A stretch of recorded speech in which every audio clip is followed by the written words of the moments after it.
This is Sherry Lowry's 8th year volunteering, helping pass out bags with gifts. It's something to do on the holidays, makes you feel like you're giving back. Giving back to hundreds of families who may struggle a bit more this season because of inflation. Everything I've got goes to, keeping the lights on and keeping the rent paid.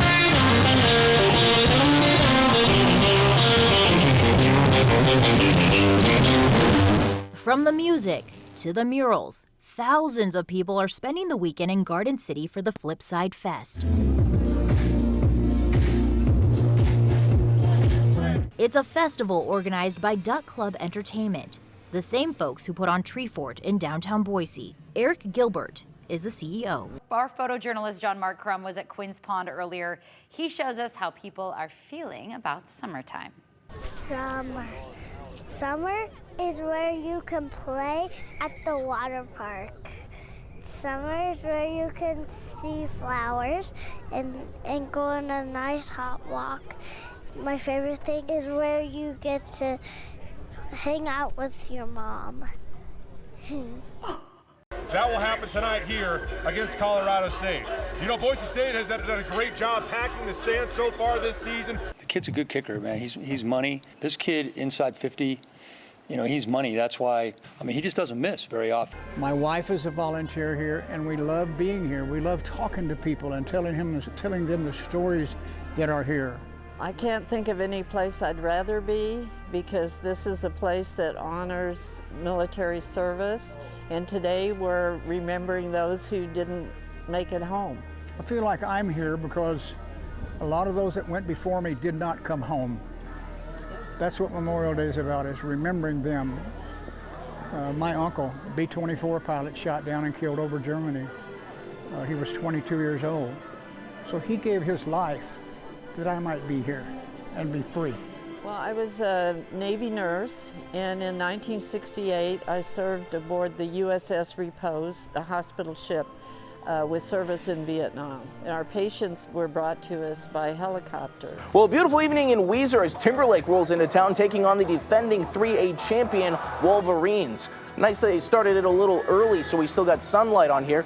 Wolverines with the long drive, and running back Brock Spencer caps off the touchdown early, and you can see the student section is going wild. They were electric all night for this one. Well, not to be outdone, Timberlake would answer right back. Running back Vaughn Higgins goes up and scores the touchdown as they go up 7-6 in this one. It was a huge playoff game, and Weiser head coach Tom Harrison coaching up his team for the big game. They would rally right back. Quarterback Andrew Enders rolls left, finds running back Michael Youngberg all alone. He would take this one for the score. Our shot getting blocked by legendary Weiser photographer Bob Barber.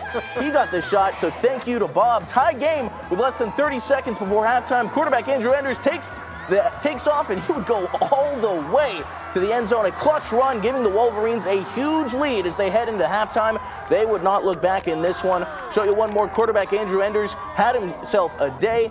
Check out that Wolverines chair right there. That's Man, he earned that. You earned that one. Weiser takes this one 34-27. Oh, awesome stuff. Shout out to Bob. Shout out to John Mark also for making the trip out to Weiser to make sure to get us some high quality highlights right there. I can't wait to get our Weiser chocolates at the Boise State game tomorrow, courtesy of Bob. Less than 24 hours after one of the worst offensive performances in Boise State football history, head coach Andy Avalos has fired offensive coordinator Tim Plow. Boise State only managed 177 total yards of offense in a 27-10 loss at UTEP last night. We have to get going here really quick, and there's enough talk that's been done about it. Now we got to put something into place and put some action going forward. Breaking news today out of the Boise State football program. Sources say Boise State quarterback Hank Bachmeier is entering the transfer portal today. Bachmeier has started since the day he arrived at Boise State 4 years ago. Cutter, who recently retired from the NFL, will serve as Boise State's offensive coordinator for the remainder of the 2022 season. Big change this afternoon. Boise State head football coach Andy Avalos confirmed that redshirt freshman Taylon Green will be the starting quarterback. If you're an elite competitor, you should be focused on what is the next task at hand. It's not about what you can't control. Obviously, there's been a situation with our offensive coordinator, our quarterback. What can we control? We control how we prep.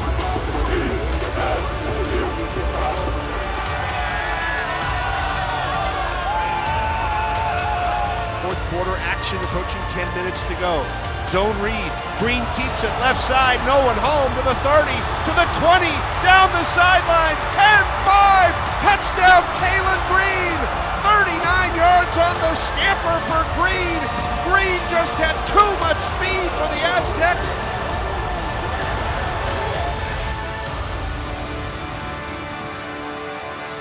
The hype has only continued to build for Taylor Green. After Taylor Green's first start this morning, he was named Mountain West Freshman of the Week. Don't come with trophies, ain't no envelope.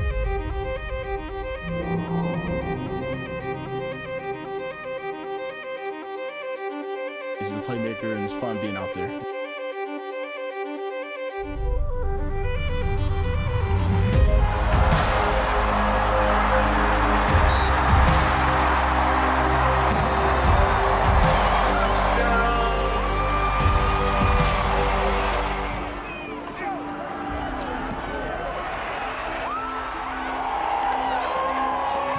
It's been crazy. I mean, but it's been really fun. I mean, it's football. It's a game. Golly, I mean, the quarterback is, no two players are ever exactly the same. But truly the resemblances to Vince Young. You got a guy that's 6'5 plus, it's 215 pounds. It's a, incredible talent. And ever since he's gone in there, they've been a completely different team. This one isn't over. Green pulls it. Now it might be. Green to the 20. Green to the 30. Green's midfield. He's gotta go. Touchdown, Boise State. 91 yards. Ball game. No flags.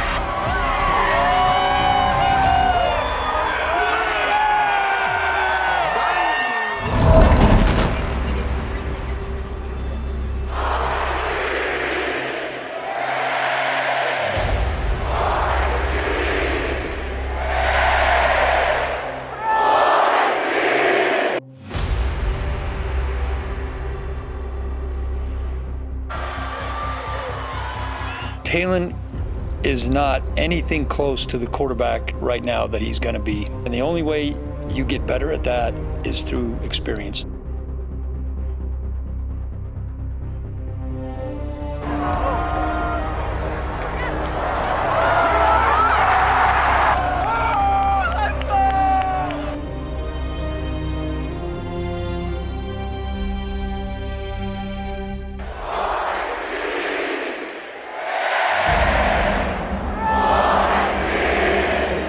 We got extreme confidence in this young man and who he is as a person and his abilities. Number one, to lead. He's going to keep growing.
A group of us here in Garden City were curious about the possibilities of getting more murals out in the city. Artists from Boise weren't necessarily getting the opportunity to try something this big. The city of Boise has amazing, beautiful public art, but the projects are so huge.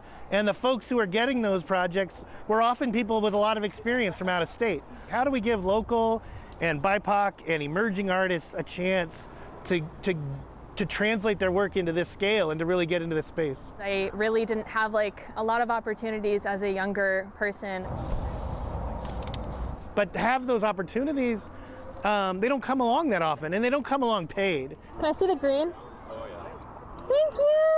Well, earlier this year, Searles Place started working with some artists and business owners in Garden City to create the Garden City Placemaking Fund. And it was to do exactly stuff like this. Just do you. I'm doing me. Being an artist here in Idaho, growing up, I didn't really see any artists that looked like me. I didn't see any art that kind of represented my story. So I think a big part of like what I want to do is to kind of represent that for future generations. Kids growing up like me with immigrant parents, you know, who don't often see themselves represented in the arts here in Idaho. Yeah, so the pieces pretty much can be two main characters carrying produce buckets, and then a childlike figure kind of reaching for the stars. Like that's kind of like the opportunities my parents gave me by coming to this country and working in agriculture. Freak Alley's cool, but it's nice to see it just spread out. It was a blank wall, right? And then it was filled in with 4 pieces, but what I really see is there was an open space for community, and then it was filled in. Oh, that one. These spaces, I think, are probably inspired by the actual feeling the artists get living here. Art definitely helps you see clearly what you've always sort of felt. We turn to these things because we've learned a bit about ourselves and a little bit about the world around us, and certainly about people who aren't like us, right? I mean, that's how you create empathy and really understand where other people are coming from. I really hope that they take away like a sense of joy and pure happiness for life, because like whatever I create like within my work, it's always like a reflection of how I see the world. 1, 2, 3, 4, 5, 6, 7, 8.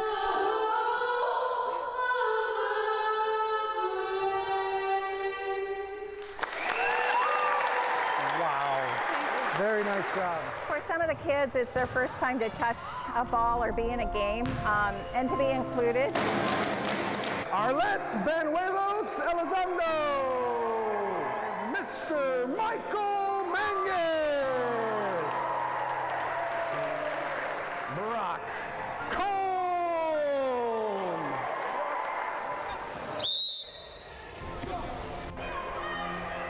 shots up, good!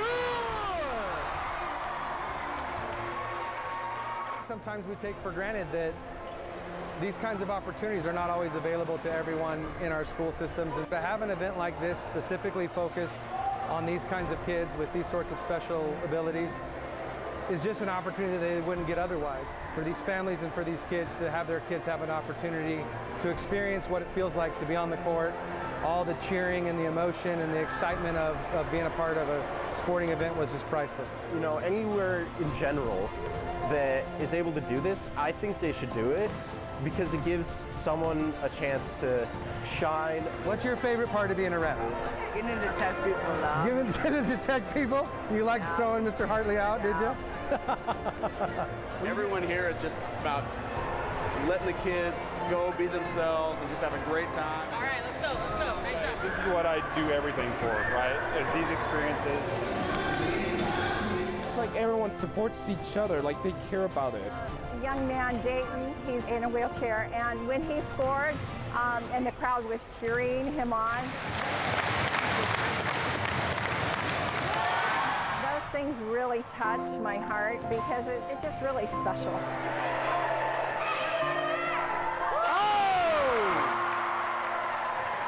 Giselle Santana